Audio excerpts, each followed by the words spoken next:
Salut les fans du FC Barcelone, salut les fans du football, j'espère que vous allez bien aujourd'hui parce que moi je pète la forme. Vidéo d'avant-match du choc face à Osasuna, comptant pour la 27e journée de la Liga Santander. Rappelez-vous au match aller, on avait perdu notamment face à cette même équipe de Osasuna et je crois que c'était notre première défaite de la saison. Donc le match de demain sera très important, pourquoi? Parce que non seulement on est dans l'obligation de gagner pour pouvoir distancer Atlético de 4 points et le Real de Madrid de 6 points, mais aussi on doit se venger parce qu'au match aller, ils nous avaient gagné et dans des circonstances assez bizarres parce que rappelez-vous, on avait perdu notre premier match de Ligue des Champions face à Monaco sur le score de 2-1. Le match face à Osasuna qui était positionné entre les deux matchs de Ligue des Champions, fallait automatiquement faire un remaniement de l'équipe parce qu'une victoire dans le deuxième match de la Ligue des Champions aurait lancé complètement notre saison en campagne européenne. Ce jour-là, on avait mis Sergi Dominguez en défense qui avait été nul, Gérard Martin qui est totalement différent du Gérard Martin présentement, du Gérard Martin que l'on voit aujourd'hui sur les terrains. Donc c'était vraiment une équipe remaniée qui n'a pas pu répondre aux attentes et finalement qui a été battue sur le score de 4-2. Vous étiez tous présents, mais aussi il est important de prendre en compte que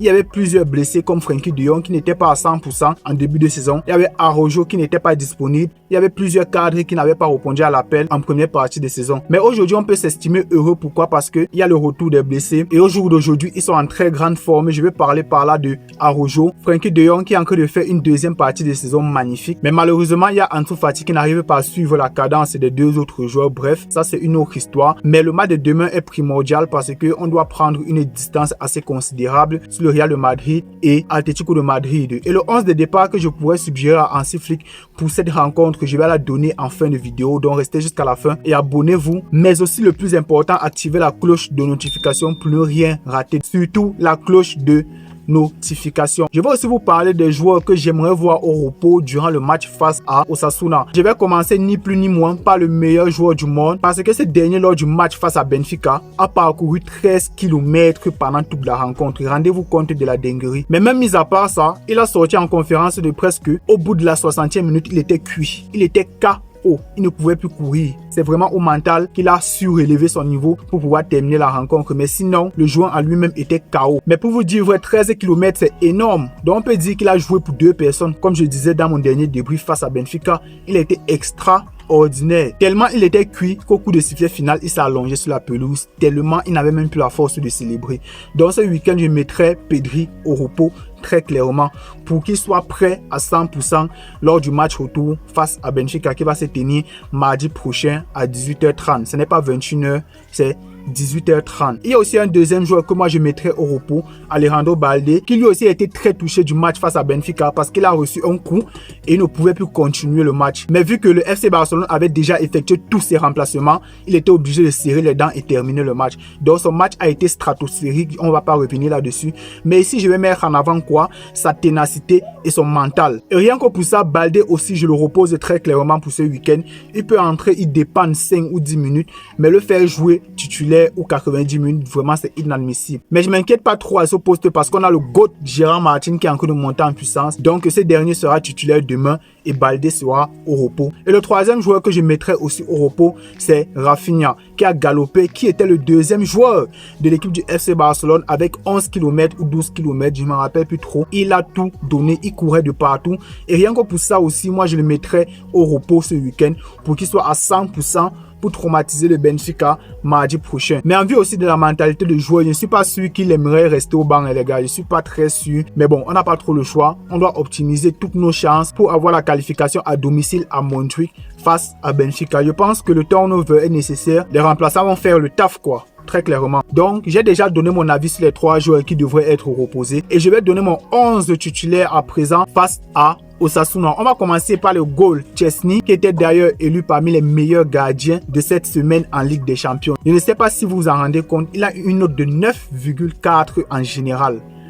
Rendez-vous compte de la dinguerie. Un joueur qu'on allait sortir de la retraite, un joueur qui est venu et s'est imposé au FC Barcelone. Parce que pour moi, très clairement, je suis plus sûr quand je vois un Chesney au goal que de voir un Iñaki Peña ou un Ter Stegen. On ne va même pas parler de la qualité des 3 gardiens ici.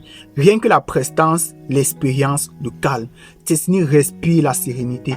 Il respire l'expérience. Quand tu vois Chesney au goal, tu es serein. Je ne sais pas si c'est pareil avec vous. Parce que quand moi je vois Chesney au goal, je suis serein, je suis sûr qu'il va assurer, il va pondre une masterclass. Donc rien que pour ça déjà, je mets Chesney titulaire. Mais en plus aussi, sa capacité à sortir dans les duels aériens, sa capacité de sortir aussi lorsque l'on fait des longs ballons, mais aussi sur sa ligne. Parce que Chesney, pour moi en Europe, il y a quasiment peut-être Donnarumma et Alisson Becker qui le regardent droit dans les yeux pour dire que je suis plus fort sur ma ligne que toi. Chesney, c'est incontournable. Et en plus, j'ai appris que le Barça aimerait le prolonger pour une année supplémentaire, totalement mérité. Je n'ai pas besoin d'attendre la fin de saison pour dire totalement mérité. Il le mérite à 100%.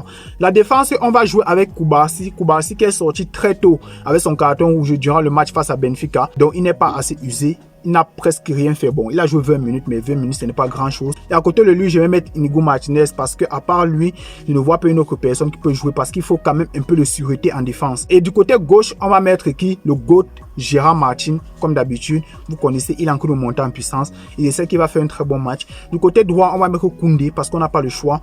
On doit assurer, comme je le disais d'abord précédemment, on doit assurer une solidité défensive. Et même si Koundé réussit à jouer au moins ces 70 minutes, c'est déjà une bonne chose. Et on fait ancrer Hector Ford pour le turnover. Donc je mets Koundé à droite.